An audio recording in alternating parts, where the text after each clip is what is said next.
Conditions forecast.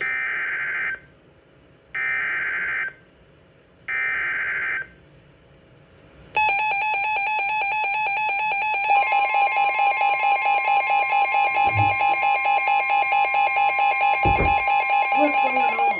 The National Weather Service in Columbia has issued a severe thunderstorm warning for northeastern Chesterfield County in central South Carolina until 3:45 p.m. Eastern Daylight Time. Yep, they reissued it for At 3 Chesterfield. p.m. Eastern Daylight Time, a severe thunderstorm was located near Chesterfield, or 8 miles west of Sherlaw, moving southeast at 25 miles per hour. The following hazards are expected: 70 miles per hour wind gusts and quarter-size hail. 70 miles Source: per hour! radar indicated. The following impacts are expected. Hail damage to vehicles is expected. 70 miles Expect per hour! considerable tree damage. Wind damage is also likely to mobile homes, roofs, and outbuildings.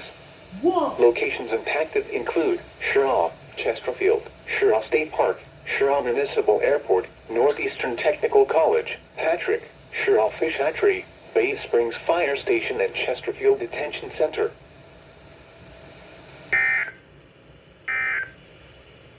What else? The National Weather Service in Columbia has issued a severe Here's another thunderstorm thing. warning for Chesterfield northeastern County Chesterfield County in borders central Marlboro South Carolina County until to the east, 3:45 p.m. and it's Eastern moving Daylight Time. east At 3 with p.m. 70 Eastern mile Daylight per hour Time, winds. a severe thunderstorm was